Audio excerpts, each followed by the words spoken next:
March 4-ന് തെരഞ്ഞെടുപ്പ് പ്രചാരണം രാജീവ് ചന്ദ്രശേഖർ തിരുവനന്തപുരത്തെ എൻഡിഎയുടെ സ്ഥാനാർത്ഥി ആരംഭിച്ച അന്നു മുതൽ തുടങ്ങിയ ആവേശം ഈ അവസാന ദിവസവും അവസാന ലാപ്പിലേക്ക് കടക്കുമ്പോഴുമുണ്ട് എന്നുള്ളതാണ്. നമ്മളുള്ളതിപ്പോൾ കാലടി മേഖലയിലാണ്. കാലടിയിൽ തുറന്ന വാഹനത്തിൽ സ്ഥാനാർത്ഥി അവസാനഘട്ട പ്രചാരണം മണ്ഡല പര്യടനം തുടർന്ന് പൊക്കോണ്ടിരിക്കുന്ന ദൃശ്യങ്ങൾ കൂടിയാണ് പ്രേക്ഷകർ കണ്ടുകൊണ്ടിരിക്കുന്നത്. ഒരുപക്ഷെ ശക്തനായൊരു സ്ഥാനാർത്ഥി, കരുത്തരായൊരു സ്ഥാനാർത്ഥി, അതാണ് തിരുവനന്തപുരത്തിനായി എൻഡിഎയും ബിജെപിയും സമ്മാനിച്ചിട്ടുള്ളത്. ആ ഒരു സന്തോഷം തിരുവനന്തപുരത്തെ സാധാരണ പ്രവർത്തകർക്കുണ്ട്. ഈ ഭയങ്കര വെയിലും അദ്ദേഹം പ്രചാരണം തുടരുകയാണ്. നമുക്ക് അദ്ദേഹത്തോട് തന്നെ ചോദിച്ചറിയാം അവസാന ദിവസത്തെ പ്രതീക്ഷകൾ, ഒപ്പം തന്നെ ആവേശം. സാറേ, അവസാന മണിക്കൂറിലേക്ക് പ്രചാരണം കടക്കുകയാണ്. എത്രത്തോളം ആവേശം, പ്രതീക്ഷ? എനിക്ക് ഞാൻ വന്ന ദിവസം മുതൽ ഇന്ന് വരെ എൻ്റെ ഒരു കോൺഫിഡൻസ്, ജനങ്ങൾക്ക് ഇവിടെ മാറ്റം വേണം. ജനങ്ങൾ 10, 15, 20 കൊല്ലമായിട്ട് ഈ CPIയും കോൺഗ്രസിന്റെ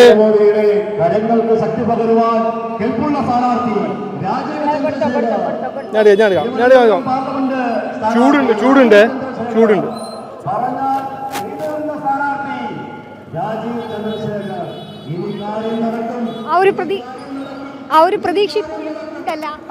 അത് ജനങ്ങളാണ് പ്രതീക്ഷിക്കുന്നത്. ജനങ്ങൾക്കൊരു മാറ്റം വേണം, ജനങ്ങൾക്കൊരു പുരോഗതിയും വികസനമൊന്നും കാണാനൊന്നും കിട്ടാത്ത 20 കൊല്ലം അതിനെ മാറ്റിയിട്ട് ഇവിടെ ഒരു തൊഴിൽ, പുരോഗതി, വികസനം എല്ലാം അവർക്കും വേണമെന്ന് ജനങ്ങൾ പറയുന്നു.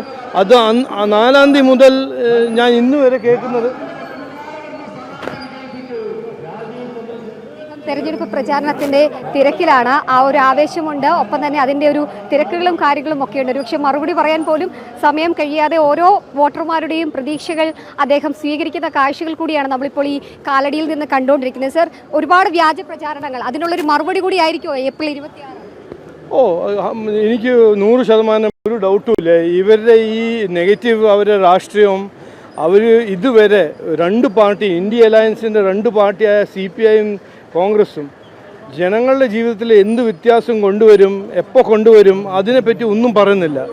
ആ ഒരു നെഗറ്റീവ് രാഷ്ട്രീയം ജനങ്ങൾക്ക് ഇപ്പോൾ ഇഷ്ടമല്ല. ജനങ്ങൾക്ക് വേണ്ടത് അവരുടെ ജീവിതത്തിലൊരു വ്യത്യാസം കൊണ്ടുവരാനും ആരാണ് ശരിക്കും പണി ചെയ്യാൻ പോകുന്നത്, അതാണ് ജനങ്ങളുടെ മനസ്സിലൊരു പ്രശ്നം. അതിൻ്റെ ഉത്തരമാണ് ഞങ്ങൾ കൊടുക്കുന്നത്. അദ്ദേഹം പറഞ്ഞതുപോലെ തന്നെയാണ്. കാരണം നെഗറ്റീവുകൾ കൊണ്ടുവന്ന് അദ്ദേഹത്തിനെ തകർക്കാൻ ശ്രമിക്കേണ്ട കാര്യമില്ല. വികസനത്തിലൂടെ മാത്രമായിരിക്കും മറുപടി പറയുക എന്നുള്ളതാണ്. തലസ്ഥാനത്തിന്റെ ഒരു സമഗ്ര വികസനം, അത് മാത്രമാണ് രാജീവ് ചന്ദ്രശേഖർ ലക്ഷ്യം വെക്കുന്നത്. വരുന്ന ഒരു 5 വർഷം തനിക്ക് തരിക എന്നുള്ളൊരു അഭ്യർത്ഥന മാത്രമാണ് വോട്ടർമാരോട് കഴിഞ്ഞ 39-40 ദിവസത്തോളമായി അദ്ദേഹം പറയുകയും ചെയ്തിട്ടുള്ളത്. അത് പ്രവർത്തകർ ഏറ്റെടുത്തിട്ടുണ്ട്. നിരവധിയായിട്ടുള്ള കോൺഗ്രസ് പ്രവർത്തകർ ഉൾപ്പെടെ പാർട്ടി മാറി BJPയിലേക്ക് എത്തുന്നതൊക്കെ അതൊരു ആവേശം പകരുന്നതാണ്. കൊച്ചുകുട്ടികളടക്കമാണ് ഈ ഒരു ചൂടിലും വെയിലും ഒക്കെ പ്രവർത്തകരെ കാണാനും ഒപ്പം തന്നെ സ്ഥാനാർത്ഥിയെ കാണാനും ഒക്കെ ഇവിടെ എത്തുന്നതും ആവേശം പകരാനുള്ള, ആത്മവിശ്വാസം പകരാനുള്ള ആ ഒരു ഘടകത്തിന്റെ ഭാഗമാവുകയും ചെയ്തിട്ടുള്ളത്.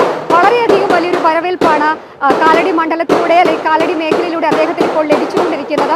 ഇനി വളരെ കുറച്ച് മണിക്കൂറുകൾ മാത്രമാണ് കലാശ പോരാട്ടം അല്ലെങ്കിൽ കലാശ കൊട്ടിനായിട്ടുള്ളത്. ആ അവസാന മണിക്കൂറിൽ അവസാന വോട്ടും NDAയുടെ അക്കൗണ്ടിലേക്ക് ഉറപ്പിക്കുക എന്നുള്ളതാണ് സ്ഥാനാർത്ഥിയുടെ ഈ ഒരു പ്രചാരണത്തിന്റെ ലക്ഷ്യം എന്നുള്ളത്. എന്തായാലും വൈകിട്ടോടെ 6 മണിയോടുകൂടി കലാശം അവസാനിക്കുമ്പോൾ വലിയ രീതിയിലുള്ള പ്രതീക്ഷകൾ NDA പങ്കുവയ്ക്കുന്നുണ്ട്. ഒപ്പം ഒരു സമഗ്ര വികസനം, അത് തന്നെയല്ലേ സാർ ഈ അവസാന മണിക്കൂറും? അതെ, ഞാൻ 4 ദിവസം മുമ്പേ ഒരു ആദ്യത്തെ അത് ഇറക്കിയപ്പോൾ എനിക്ക് മനസ്സിലായി, ഇത് അറിഞ്ഞില്ല. ഇവിടെ 25-30 കൊല്ലമായിട്ട് ആരും, ഒരു സംസ്ഥാന സർക്കാരാണോ ഒരു MP ആണോ, ആരും ഒരു വികസനത്തിനെ പറ്റി ഒരു രേഖ, ഒരു ഔട്ട്ലൈൻ, ഒരു ഡോക്യുമെൻ്റ് ആരും ഇറക്കിയിട്ടുണ്ട്. ഞാൻ ഒരു 5 കൊല്ലം എന്ത് ചെയ്യാൻ പോകുന്നു, അതിന് ഒരു സമഗ്രമായിട്ട് ഒരു ഇൻറ്റിഗ്രേറ്റഡ് ഡെവലപ്മെൻറ്റ് പ്ലാൻ ഞാൻ ഇറക്കിയിട്ടുണ്ട്. അതാണ് എന്താണ് കാര്യം എന്ന് പറഞ്ഞൊരു ഡോക്യുമെൻ്റ്. ഇതാണ് കാര്യം. ആ വാഗ്ദാനത്തിൻ്റെ ഡോക്യുമെൻറ്റിൻ്റെ പേരാണ് ഇതാണ് കാര്യം. ഇത് ഞാൻ ചെയ്യാൻ പോകുന്ന 5 കൊല്ലത്തിൽ ചെയ്യാൻ പോകുന്ന അതിൻ്റെ ഒരു ഡീറ്റെയിൽ ആയിട്ട് ഞാൻ ലിസ്റ്റ് വെച്ചിട്ടുണ്ട്. അദ്ദേഹം സൂചിപ്പിച്ചതുപോലെ തന്നെ ഒരു സമഗ്ര രേഖ അദ്ദേഹം പുറത്തിറക്കിയിട്ടുണ്ട്. അത് തന്നെയാണ് വരുന്ന 5 വർഷം തിരുവനന്തപുരത്ത് നടപ്പാക്കാൻ പോകുന്നത്. അതിന് ആത്മവിശ്വാസം പകരുന്നത് കൂടിയാണ് ഓരോ അണികളെയും, ഓരോ അണികളുടെ ഒപ്പം നിൽക്കുന്ന ഓരോ സാധാരണ പ്രവർത്തകരുടെയും ആത്മവിശ്വാസം എന്നുള്ളതാണ്. എന്തായാലും തിരുവനന്തപുരത്ത് 7 നിയോജക മണ്ഡലങ്ങളിലും വളരെയധികം ഭൂരിപക്ഷം ലഭിച്ചുകൊണ്ട് തിരുവനന്തപുരത്ത് അക്കൗണ്ട് തുറന്ന് ഒരു NDAയുടെ ഒരു സ്ഥാനാർത്ഥി അല്ലെങ്കിൽ NDAയുടെ ഒരു വിജയ പ്രതീക്ഷ തന്നെ കേന്ദ്രമന്ത്രിയായി ഡൽഹിയിലേക്ക് പോകുമെന്നുള്ളൊരു അവസാന പ്രതീക്ഷയാണ് ഈ ഘട്ടത്തിലും ഉള്ളത്. എന്തായാലും ഇനി മണിക്കൂറുകളുടെ മാത്രം കാത്തിരിപ്പാണുള്ളത്. തലസ്ഥാനം ഉൾപ്പെടെ 20 ലോക്സഭാ മണ്ഡലങ്ങൾ വിധിയെ